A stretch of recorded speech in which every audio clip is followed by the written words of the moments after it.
Be ready. 10 seconds to go.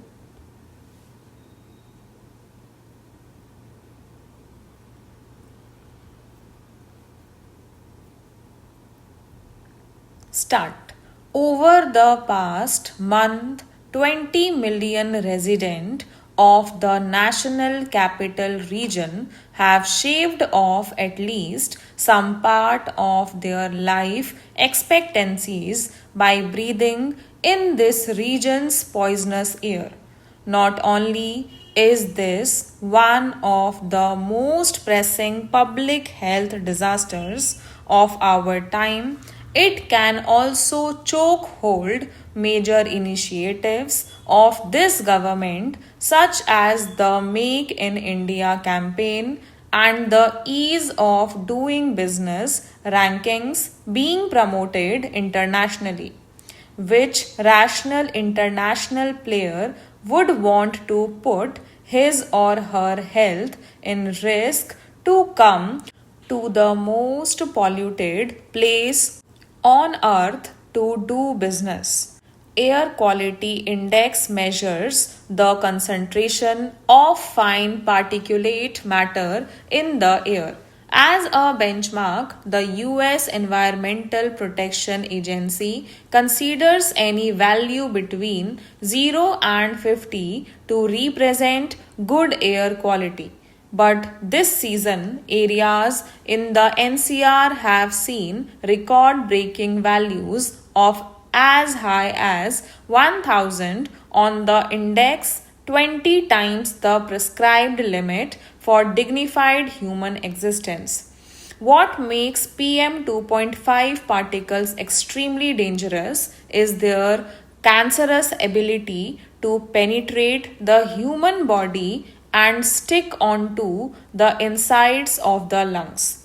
In my own experience, 1 in 5 people at my company in Gurgaon have reported sick within a week alone. My child's school had to be closed as a precaution. When it did reopen, the setting of mask clad children in smoke made the school seem less like a place of study. As a parent, I feel awful that my child has to breathe this air because I made Delhi my home. As much as 100 immediate deaths would rightfully demand national attention as a disasters, millions of slow deaths from an even more urgent disaster. What is making this problem invincible? A large part of the answer ties into Delhi's geography.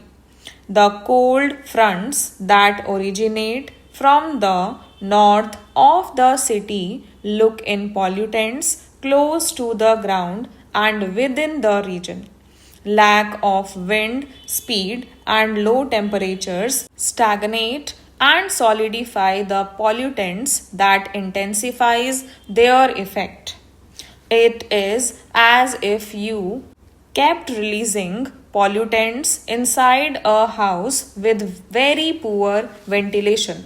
According to a recent study carried out by IIT Kanpur, the mix of sources responsible for PM 2.5 changes seasonally in the region.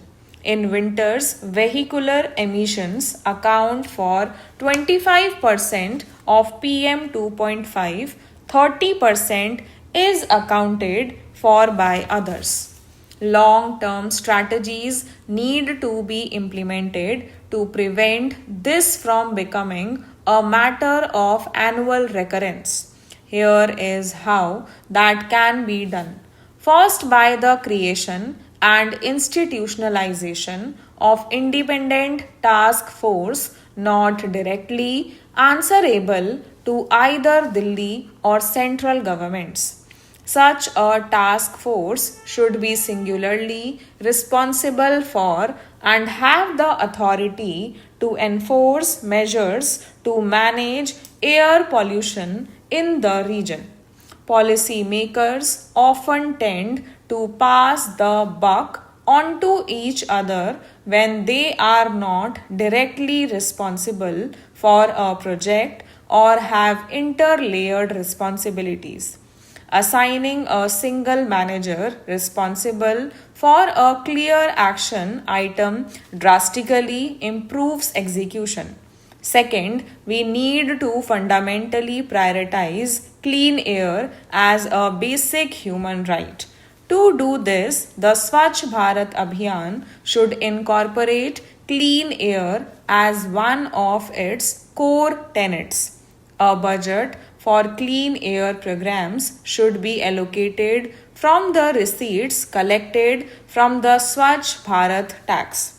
That money should be used to improve vehicle emission standards, subsidize alternatives to fuel wood, and subsidize effective crop burning techniques in North Indian states. Third, increase the renewable purchase obligations of power as well as of state run distribution companies in and around Delhi and Haryana. Such increases in obligations combined with the growth of renewable energy sources will phase out dependence on coal in the region. Fourth, smarter management of cold fronts. While we cannot control cold fronts per se, we can control the activities that reduce the intensity of polluting during these periods. Reduction in construction activity, odd even, for example, during the winters can reduce the concentration on PM 2.5. Newspapers from around the world, from the Washington Post, Wall Street Journal, and the New York Times to the Korean Herald and the Daily Mail, have taken notice and highlighted the severity of the problem here in India. Thousands of citizens on Twitter have shared as many dreadful visuals of the reality of the pollution and trended hashtag Delhi smog on the social media website for days. The negative publicity has certainly dulled our ability to attract foreign investment, foreigners, non resident Indians, and out of state Indian talent to the region. This crisis imposes costs on society as a whole as well on the progressive policies that we hope will deliver to us a better economic future. At the base level, the state needs to provide the most basic of human rights, clean air to breathe. Without this, the economic development vision will not have much meaning to the people of the country. The state should make clear policy in this regard to safeguard the health of the people at the earliest possible time. Stop.